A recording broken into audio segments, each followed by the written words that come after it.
Bit of an overlap with, since there's two speakers on land ownership, but there's no overlap whatsoever. It couldn't be more different. History of land ownership in South Africa, and class, I've found, is the thing more and more, and becomes more and more important the more you look at it. When this debate began arising on expropriation without compensation, I heard all sorts of, there was a very heated debate on the radio and TV and everything, and speaking to people, very heated. And the more I listened to them, the more strange it all seemed. They had very peculiar ideas.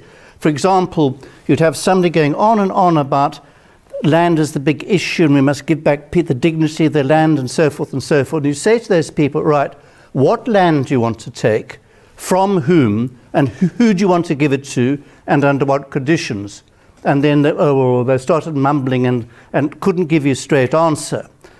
Another thing was we must give it back to the rightful owners, the original owners. And you say, well, who are those? Let's talk about the history of the land. And they didn't want to talk about the history of the land. Most of all, this is the biggest surprising thing of all, over and over and over again, when you say to people, black and white of a certain class, tell you what, give each poor black man a piece of land with full title deed to it. There's a look of absolute shock. They're horrified. You say, but what's the problem? What's the problem with that? They start, in other words, there's some very deep reason why they find that so strange and so objectionable. And this is what I'm mainly going to be exploring in this talk. Just for clarification, who were those people that found it? I'll tell you. Okay.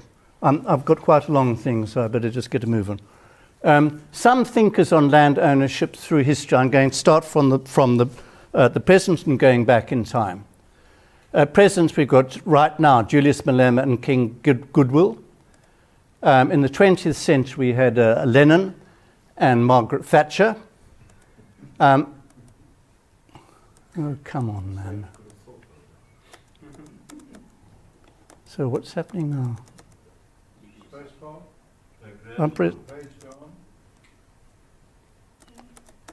Oh, jeepers, man. Yeah. Oh, okay. Okay, 19th century Karl Marx, 18th century Adam Smith, 14th century Wat Tyler, 13th century King John, and there is at Magna Carta.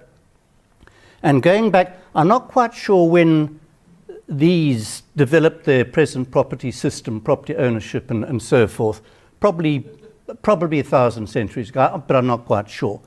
So he really is the key figure in all of this, is Oscar. There's three types, where humans are apes, and probably the most intelligent ape is a chimpanzee. There's three types of chimpanzees. There's the common chimpanzee, and from now on when I say chimp, I mean the common chimpanzee, and there's one of them. The second type is the bonobo, and there's one of them. And then the third chimpanzee was a whole family of hominids. Now, it's a very complicated family. Nobody understands it. All of them are extinct except for one, and this hall is full of them. When people speak about the cradle of mankind, they're not speaking about the cradle of modern man. They're speaking about much, much earlier hominids, millions of years sometimes before modern man. One surviving hominid, which is us, and here's an example. Now the thing is that here's the third chimpanzee and there's the first. They look almost identical. You can hardly tell the difference between them. And that is because they're almost identically genetic. There's a slight difference. And here are some of the differences.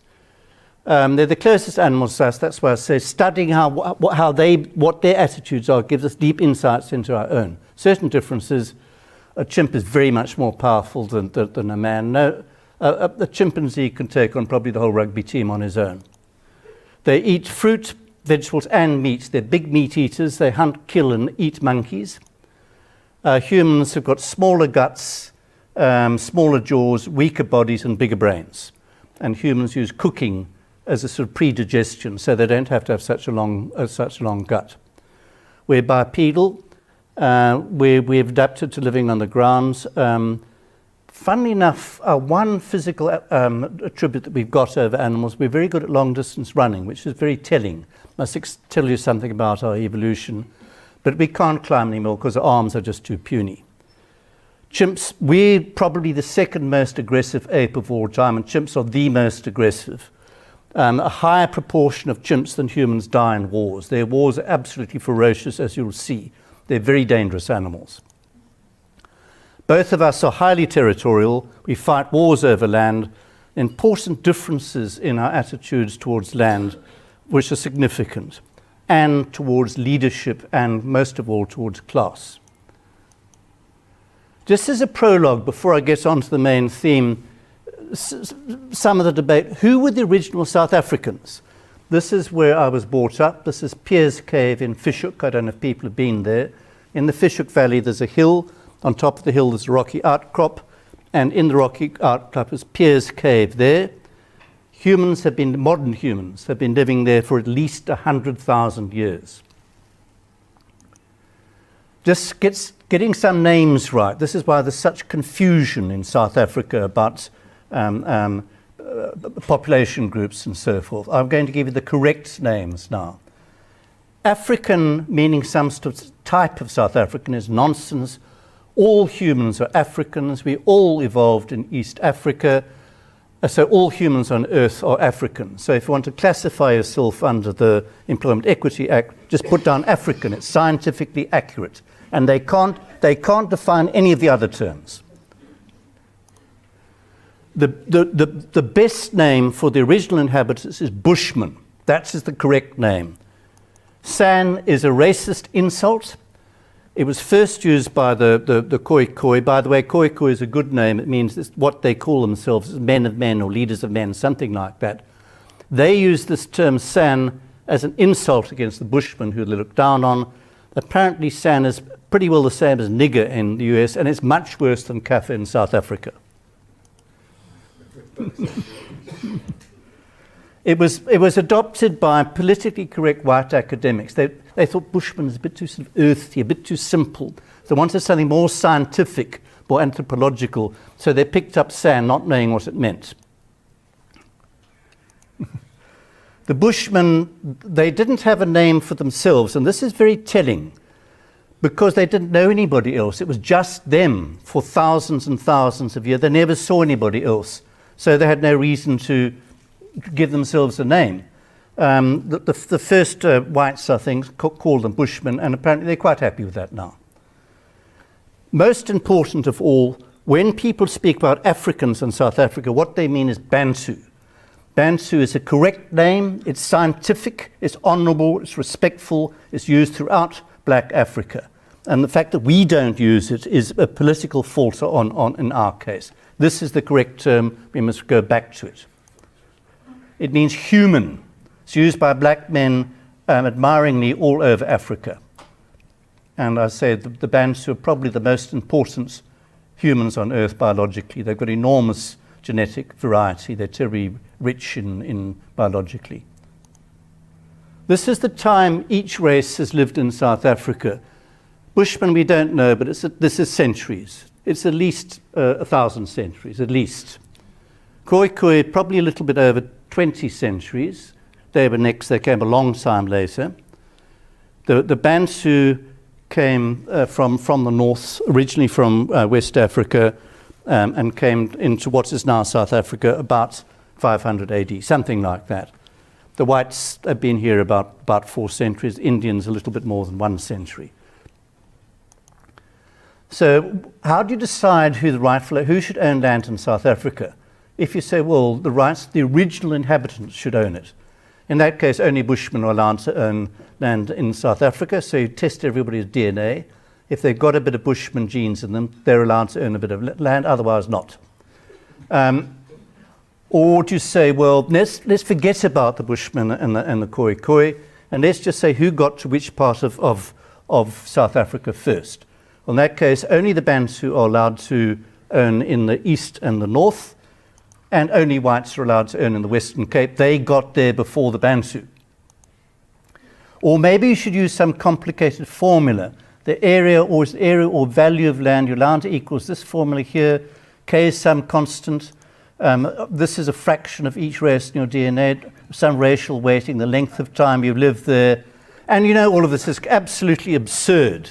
So let's get on to the history of land ownership and why we have these ridiculous attitudes. And now comes Oscar. This comes from, it's a wildlife film. These wildlife makers are looking for somebody to sponsor them, and they picked on Walt Disney. So every single scene you're about to see now is accurate, but the editing is not accurate. Walt Disney always wants a nice story. I think the thing was much more tragic than I'm going to show you now. But anyway, it's still very interesting.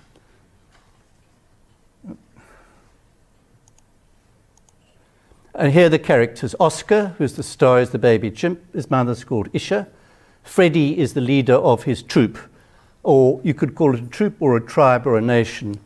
Tribe and nation mean exactly the same thing. And the rival leader is Scar, who's the leader of the rival troop living in neighboring territory. Here's the story. War is looming. When the film opens, we're on the edge of war. It's for the possession, it's a territorial war. There's a bunch of nut trees at the edge of Freddie's territory, and this is what the fight is about. War breaks out, his mother's killed, he's alone and desperate, he's adopted by Freddie, there's another war, Freddie wins. That's the story. And here's more, I don't know, but it's something like this. The territories look something like this.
Oh, okay.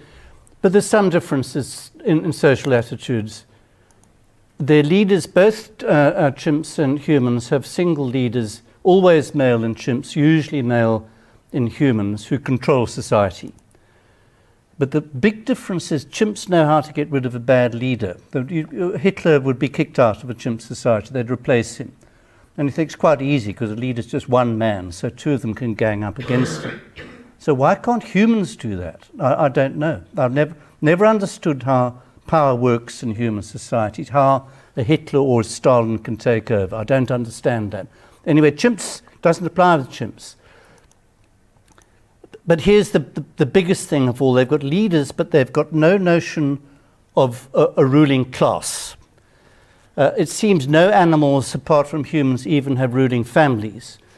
They select a leader based on assertive personality and physical strength. But once he's gone, a completely different individual takes over. They haven't got a class, so not from his class, not even from his family. There's no inheritance with chimps. Only humans, it seems, have a class system. Except in capitalist societies, land ownership is determined by class.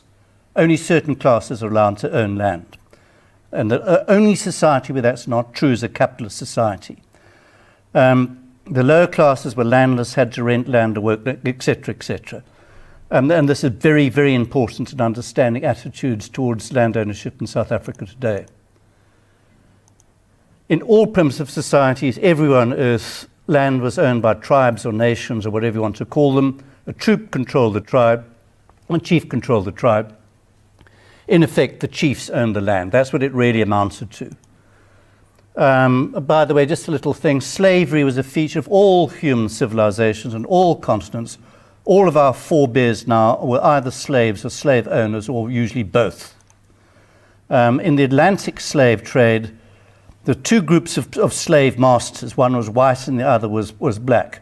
The black slave businessmen had been dealing in black slaves for centuries, probably for thousands of years.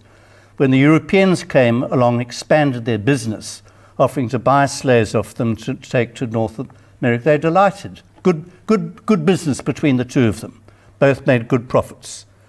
So when the British imperialists, the British racist imperialists, decided to end the slave trade, to forbid blacks being shipped out to America, the black slave owners are furious. They're furious. They sent a deputation to London. How dare you imperialists with your warships stop our African culture, our African business? Feudalism took hold in Europe from about 900 AD. And here a ruling class, kings, lords, barons, whatever they're called, owned all the land. Ordinary people, tenants or vassals on the land, or serfs, and they lived on the land at the sufferance of their upper class masters, who said, we'll allow you to work and live on our land, but you must be good little serfs, you must do what you're told, you must give satisfactory performance on your land, and we'll allow you to live there. They had to work as unpaid farm labourers and fight as soldiers in the armies of their lords. Feudalism in the Middle Ages was essentially a sort of protection racket, very much like the ones that Al Capone and gangsters used to run in America in the early part of the 20th century. All right, then came Magna Carta, this famous document signed in June 1215 at Runnymede. I think I've seen it when I was a little boy. It's the most famous and misunderstood charter in history. It's still not understood. People still don't know what the significance is. We know the details. They're crystal clear. There's no doubt about them. But what's the general meaning? What's the significance? Was it a victory for liberty, democracy, and parliament? Well, actually, certainly not. But then, well, maybe in some sense it was a sort of, perhaps it was. And attitudes towards it have varied down the centuries. It was fundamentally a deal within the ruling class. It was just the ruling class. The king and his barons, they forced the king to sign this deal. The fundamental thing that Magna Carta established was that the king is not above the law, but the law was made by the ruling class, the barons. And this is over land rights, taxes, inheritance, church status. Ordinary people aren't mentioned. There's no suggestion at all that ordinary people should own land, which would have seemed, well, just incomprehensible, just something nobody's ever thought about. Some of the clauses of Magna Carta, there's 63 in all, but you can see they're terribly detailed. If you own land and you die, and this is how much you have to pay for the earl, and so forth, and so very, very detailed laws of inheritance and a land transfer. And of course they're racist, so if you borrow money from Jews and you die, then before the debt's repaid you don't owe interest on the debt, etc., etc. More and more complicated things about the right of archbishops and earls and all of this sort of thing, how they be summoned and how, etc., etc., very detailed. If you die, here's about inheritance and so all applying to rich people. Very important was regulation of booze, one measure of wine throughout the whole realm, and shekels, and etc., etc. And a sort of, as far as I can see, ancient past laws. If you don't dwell within the forest, you're not allowed into the forest unless this and that and the other. In other words, like the past laws of apartheid in communist Russia. In 1381 came the instance in English history which interests me most. It was the most tragic mischance in English history, perhaps in the history of the world. What happened was there was the Black Death in 1345. Half to a third of the population was wiped out. All of a sudden, power moved from the landowners to the labourers. There's so few of them now, they could command high wages, but there was laws saying they weren't allowed to.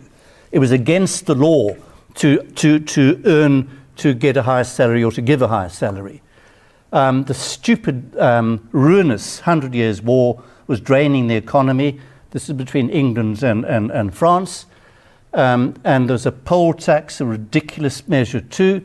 And eventually, and there was feudalism still sort of continuing. And eventually the poor people in the south of England, they weren't all peasants, marched on London with Wat Tyler at their head. Their aims were noble, sensible, far-sighted and good. End to feudalism, end to these stupid labour laws and maximum wages. All men should be free to enter labour contracts, voluntary labour contracts. Scrap the awful poll tax. Essentially, these people are proto-capitalists. They're capitalists thinking like capitalists centuries before capitalism happened in its modern form. They're a force for liberty and prosperity, but their methods were terrible. They're a bunch of ruffians and hooligans. They're violent, murderous, they beheaded bishops. They hated lawyers and foreigners in particularly, as well as... And they walked around with bishops' heads on pikes and so forth. And the revolt was crushed, and chance was lost, and their aims weren't realized for 4 or 5 centuries. I don't know if they're looking for property rights for everybody, but they're sort of heading in that direction. It surely would have come logically out of what they're demanding. Now, until the 19th century, there's gradually advanced. Things got better and better, more and more liberal. Feudalism ended. Parliament grew stronger. Ordinary people got more rights. There was a sort of uncertain groping towards the idea of property rights for everyone, but it was uncertain. English Civil War was of huge importance. Cromwell groping around trying to find representative government, never succeeding. And they said to him, why don't you have one man, one vote? Oh no, that was too shocking for him. What about property rights for everyone? Oh no, only the big landowners like myself can own land, and we're the only ones that can be represented in Parliament. Then there was a glorious revolution with William of Orange taking over, and it so happened he was Dutch, and Dutch had the most advanced financial system on earth. And there was more and more property rights for more people, not quite commoners, but more and more people. These developments, along with other things, enforcing of the law of contract, the Bank of England, led accidentally to capitalism in the 18th and 19th centuries, and this led to an absolutely spectacular, unprecedented increase in happiness, prosperity, freedom, health, interest, variety, happiness of all the people it encompassed, but especially poor people. And it produced the 18th century, the best, in my view, I'm not much of an economist, the best economist in history, which was Adam Smith.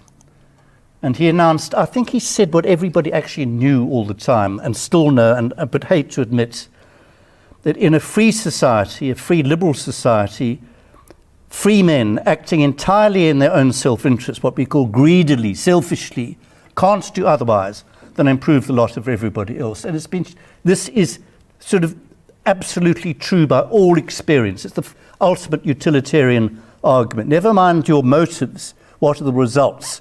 And the result of this is everybody's lot improves. And now comes even more important. As a concept, this is even more important. This was happening, had been happening gradually, and it was supreme importance. Going back to social animals, long before humans existed. It was finally enunciated by a British lawyer called Henry Sumner Maine. And what he spoke about was, he said, we progress from status to contract. This is of supreme importance. You can't underestimate the importance of this notion. For millions of years, all social animals, including us, have been tyrannized by status and hierarchy, and your place in the pecking order, that determines everything.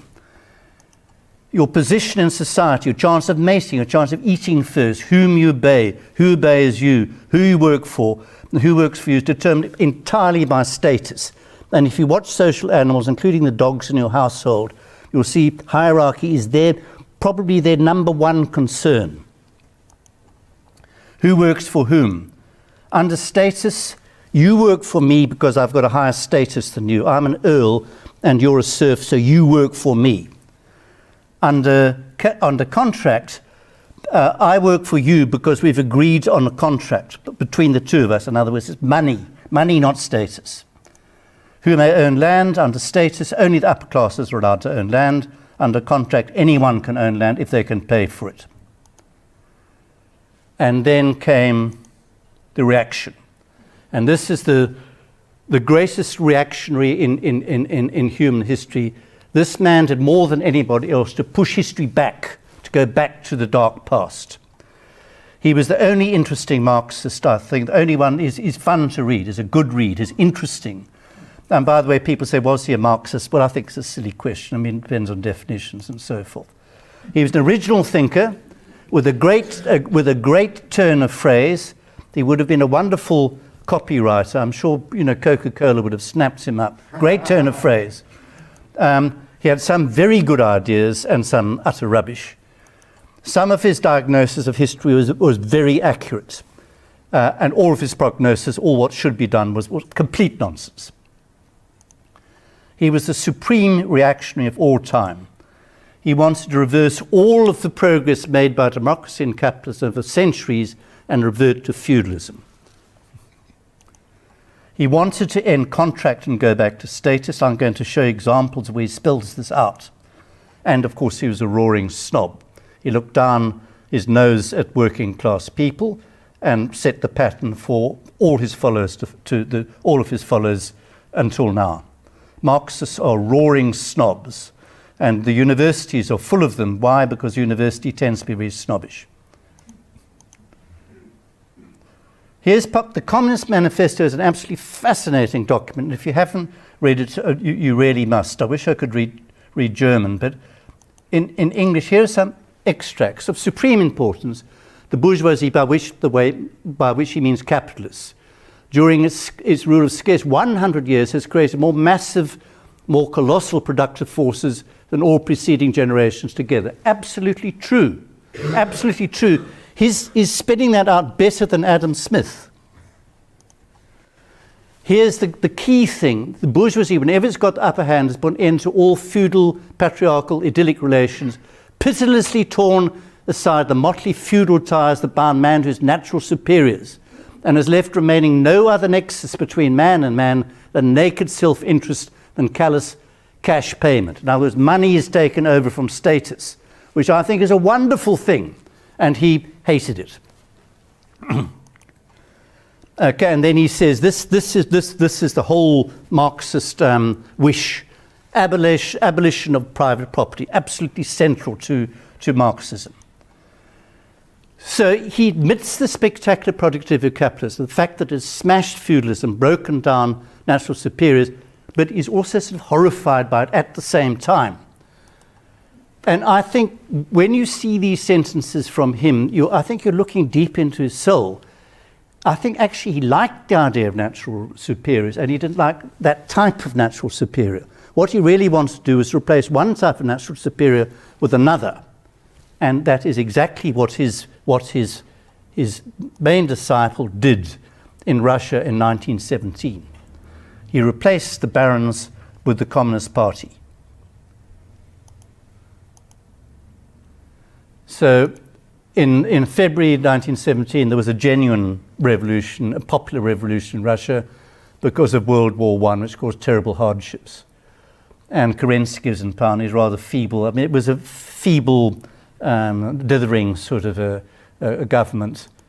And then there was a coup, bourgeois coup, by middle-class people, led by a tiny little group of people. They've never had any popularity at all. And he did the right things by his own things. He instituted a reign of terror. He set up the checker almost from the word go, crushed the working classes, abolished private property, and put all power in the hands of a communist elite with him in charge. In other words, he was the new king, and his Politburo the new barons. by abolishing private ownership and market forces in agriculture, the obvious outcome was famine. And the famine threatened the communist revolution. Then later on, Stalin was so strong, his torture, his instruments of torture and terror were so strong, he could withstand a famine. He could have millions of people starving to death and still keep in power. Lenin wasn't strong enough to do that. So he cleverly allowed a bit of a reverse of communism. The new economic policy, he allowed a certain amount of private ownership in farms, a certain amount of market forces, and the expected result, immediate increase in crops and food for the people. The natural leaders, they were relieved because it saved the revolution, but they were also horrified. And when they became strong enough, they went back to collective ownership, and the result was famine.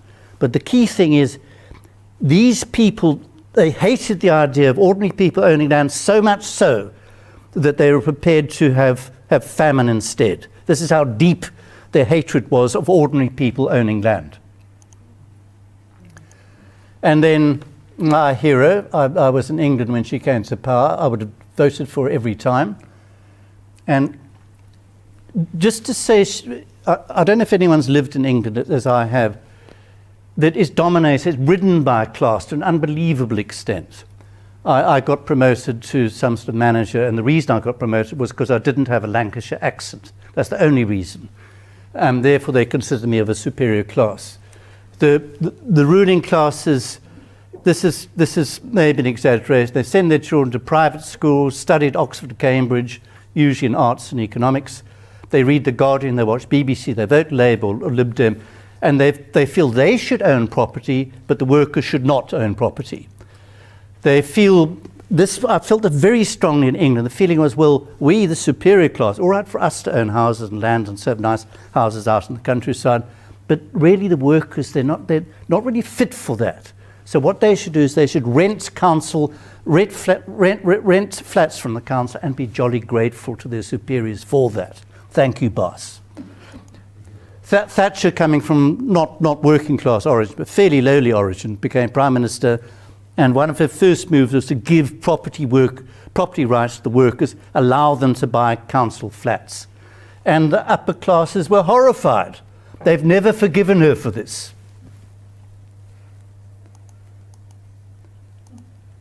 And now, moving into the 20th century, we've got King Goodwill Zwelithini. He is a genuine king. I mean, he's a natural aristocrat.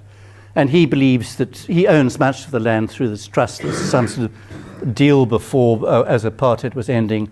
He doesn't believe his subjects should have property rights.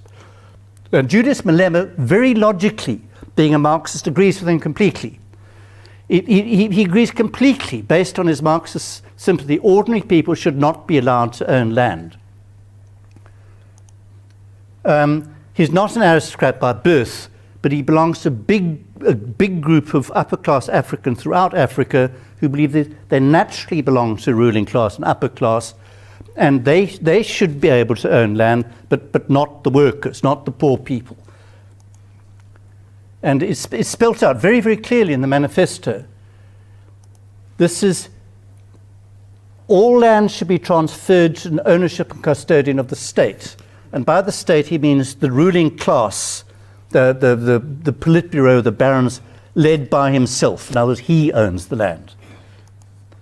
And this is more and more about the same thing. Nobody should be allowed to own land forever, by which means the ruling class should be able to own land forever.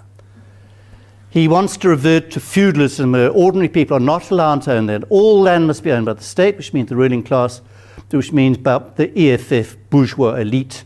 The workers would be like serfs working on the land, only the sufferance of the EFF ruling class, and they say this. They're going to allow people to live on land, providing that they're satisfied with the way that people look after this land. So you can imagine the scene. Julius Malema comes around in his latest Land Rover, whatever it is, his latest SUV. And there's, on a piece of land there, he stops there because he doesn't want to go in. Hoot, hoot, hoot, and a little serf comes running out. Listen here, my black chappie. I don't like the way you're working your property here. get off my land in a week. And the person would say, but please, Master Julius, if I've got nowhere to stay, I'll starve to death. Listen, I'm too busy to bother with the likes of you. I've got to go back to my house in Stanton, dress into my red overalls, and give a talk about the workers' revolution. Andrew, is there a mistake on the second bullet point? The EFF's approach to land expropriation without occupation. Is that right? Probably not. I'll check it after. Yeah. Compensation. Okay. And this is what, horrified at the idea of ordinary people owning land. They seem to have, it's anathema to them that a poor black man or woman should have title deeds to their own property. And why? And I say this is because of this deep, inborn, innate prejudice over centuries, longer than that, going back to Oscar's time, against poor people owning land. For example, Leon's mentioned this over and over again. You're driving along the road, on one side a white suburb, other side a black township. In the white suburb, you know that everybody knows exactly who owns the land. Some people are owning the house they live in, some are renting, but they know who is the rent, who owns the land. Everything's clear. They can raise surety from a bank on their property. When they die, there's a clear path of inheritance. Everything's fine. On the black side, nothing's fine. Off they don't own the land. Off they don't know who does own the land. They've got no surety.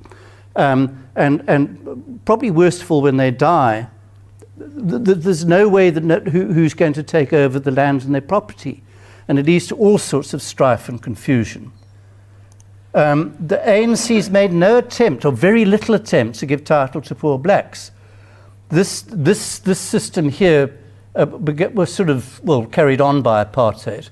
You thought, well, the ANC will put an end to that. No, they haven't put an end to it at all. They've carried on with it. When they do give under land reformation, when they do give land eventually to black, they don't give it with title deed. And the expropriation without compensation seemed far more interested in taking land for whites than giving it to blacks. Here, over and over, they robbed the land, they took the land, so we must take it from them. So, but who are you going to give it to?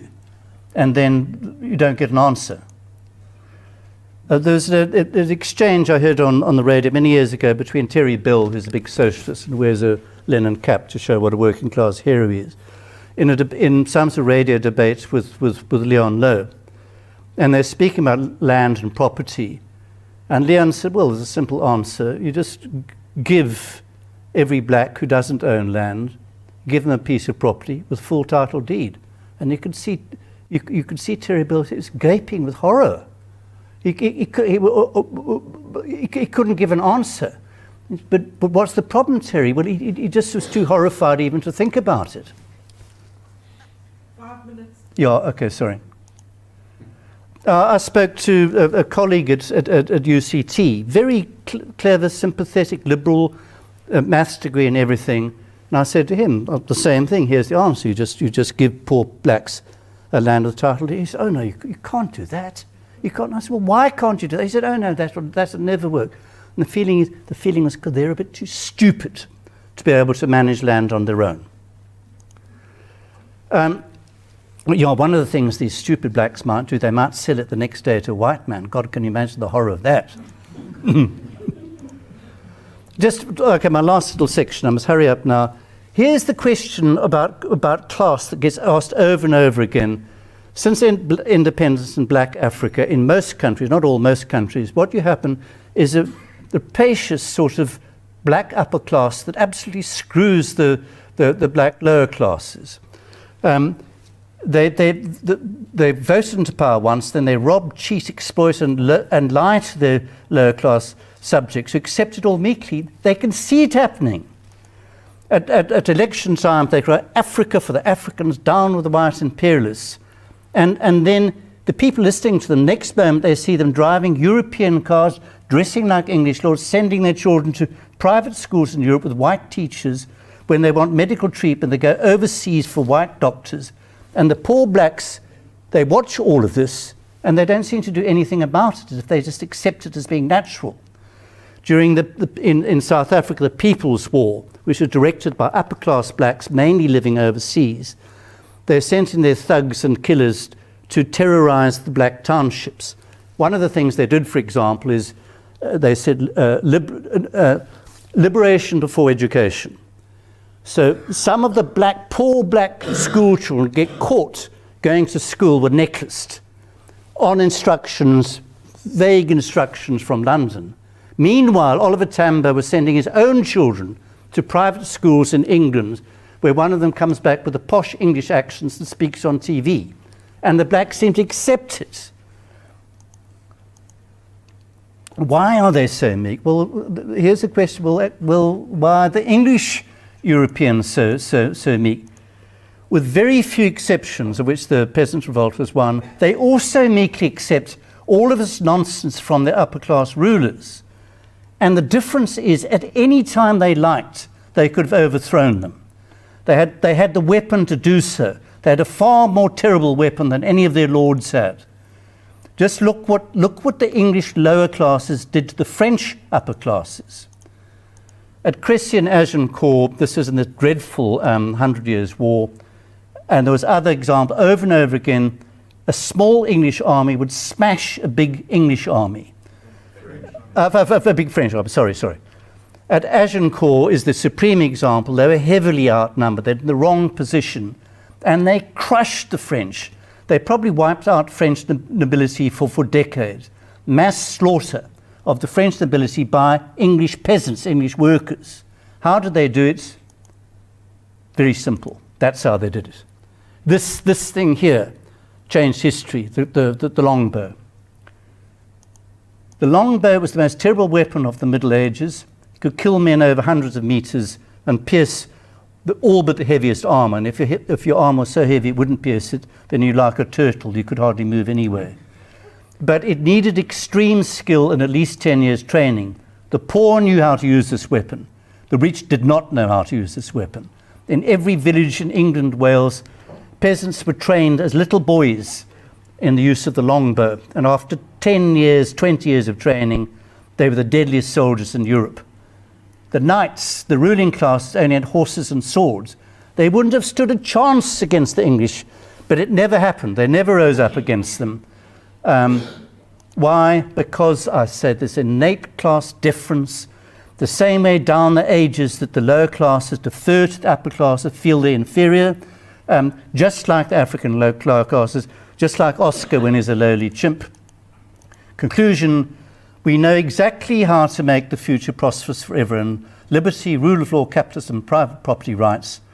Everybody wants, rich and poor, black and white, must be able to get title deed to their own land.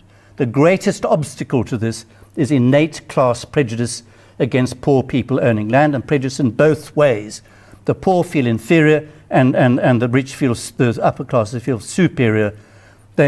The poor must educate themselves against this prejudice, stop feeling inferior. And we must do everything we can to help them, and Kai Alarm is the perfect example of what can be done. Thank you.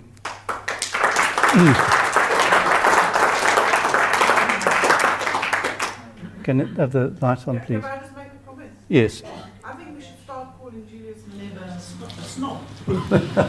And maybe that'll put him exactly in the right place in people's minds. Oscar, yeah. Yes. Okay, George. Andrew, excellent presentation. Doesn't that emphasize again the fact of how important education is? Yes. And can I again make a pun for justice for all? Okay. All right. Oh, certainly, yes, please do. Yeah. Martin? Andrew, do you have any intention to make this into a booklet and publish it? I'm working on a book, and some of these thoughts here will be included in it. You must. It's so well put across. Thank you. Well, thank you very much, very kind. Great insight from your talk is that this is a war for status, and everything that we see in the press at the moment, the derogatory remarks about whites, the threatening of their position, is all because I think the black ruling class perceives us as a threat to their status, and they wish to raise their status. If you believe that is true, how do you believe we address that? Well, I've just said you just do everything you can to say that that's wrong. Karl gives a good example. I think just keep arguing and keep encouraging poor people to campaign, encourage poor people to stop feeling inferior and point out that Give them some status. well, yes. Well, no. Remove the idea of status. Say all people are of equal worth, and forget about status altogether. But I don't know how to do it. I don't know how to do it. I'm following the chairman. Are you telling me who to? No, sorry, who else is there? Okay, Ron, let's give Ron a chance. Thank you. As always, wonderfully entertaining and well done despite all the technical difficulties. Yeah, sorry about that. I do hope, and I'm not certain, that this is not too simplistic. I wish Kirsten Krauss, who's now a professor at UNISA, was here. He actually delivered a talk a few years ago in Grahamstown, incorporating cultural differences and the concept of cultural entrapment, which we all suffer from. And I didn't understand a thing that he said because it was all in academic gobbledygook.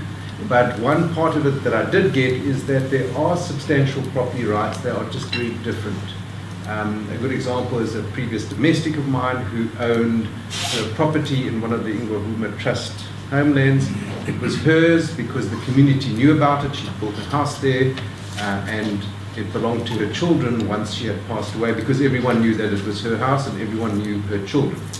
And that seemed to be quite a simple sort of title deed, which was communal pressure. Anyway, your comment on that? Well, I'm sure that's true, and I'm sure that's true in lots of Africa. We had a speaker some years ago at one of these talks saying the same thing. But it seems to me it could just lead to lack of clarity. I'd just like to make everything clear by formalizing it, by giving them formal legal title deed. I think France on the side. Andrew, yes, I think to me an insight was the explanation for the countless times we've seen protests, so-called delivery protests and burning of tires and so on, and then come election time, they vote for the ANC. Yeah. There's that feudal loyalty which still comes through. Yes, precisely so. Precisely so. Okay. Colin? Great presentation. I'd hate you to be tripped up maybe on a technical error, and you'll know better than me, and I think Leon will probably get it, but I'm certain that in Prince Albert, where I live, title passes to the occupiers of council houses, subject to some degrees of qualification. I think it's only a time deflection. And that could be, I'm not quite sure what it is, and I agree that that would be an impediment, but title does automatically pass to the people who are currently tenants, and it has quite extensively. Okay. The extraordinary thing is that there's such a small market, almost a non-existent market, in reselling of those houses. But anyway, I would just hope that you wouldn't be tripped up if that were to be true. It's certainly true in Prince Albert. I don't know. Okay. Thank you. Can I respond to that? Yeah, it's true, but it's completely meaningless. You're referring to the preemptive clause on RDP houses, which says that basically you may not trade the property or let it, you have to personally occupy it for 8 years. It's a kind of 8-year house arrest, and by the time the period expires, which I'm sorry to say your party supported and still does, Please don't call my party. It's completely disgraceful, because by the time these expire, 80 or 90% of the properties have in fact traded illegally. When you say that people don't trade them, the reason is because when it expires, the person actually occupying it is maybe a third or fourth transferee after the person to whom it was allocated has long since vanished. No one knows where they are, and so the property carries on forever trading in the black market, in the illegal underground economy, at lower prices. Helen Ziller complained that they give somebody 100,000 Rand RDP house and then they trade it for 15,000 or so Rand. And the reason that they trade it, of course, is because you can't give anyone security. So the property has this high value, and if the council finds you there, they evict you and repossess the property and talk of expropriation without compensation. It is a system whereby all black people are subjected to constant expropriation without compensation all the time. So that is, it has some truth, but the reality is it is completely catastrophic and racist. You would never treat white people like that. Black people would treat black people like that. They themselves would never treat white people like that. Okay. Very, very good. Okay, Martin, last question. Andrew, I once asked Chris, my brother, who has frequented these seminars a lot in the past, in his home environment in the Kokstad area, whether the Zulu and Xhosa people that he knows well could ever become individualists and capitalists. What was his impression? And he said, many of them might, but he said, not for as long as we have this abominable system of initiation of their youngsters when they grow up, because it inculcates this servility and respect for authority to an excessive extent. And it's for that reason that this ruling class can get away with what they do. But can I go one step further and suggest that our system of schooling in South Africa, and it's not unique to South Africa, and especially boarding schooling, does the same thing, and it's done the same thing to probably most white people in South Africa. It's taught them an unwarranted respect for groveling, if you like, for their superiors or for authority, and submission to that authority. Without and add religion to it as well. And yeah, I suppose the church too. Yeah. No, but it's that. Subservient. Yeah, but so we're almost built in with the class system here, and it's there where we actually need to break that down if we want to break out. I agree 100%, but the thought about the initiation, that hadn't occurred to me. That's a very interesting thought too. Yeah, hadn't thought of that. And I learned recently that the Kikuyu and other cultural groups in Kenya, some of them have very similar initiation systems there, and I think they have the same problem with an excessive respect for their politicians, unwarranted. Okay, thank you very much, Andrew. This was great.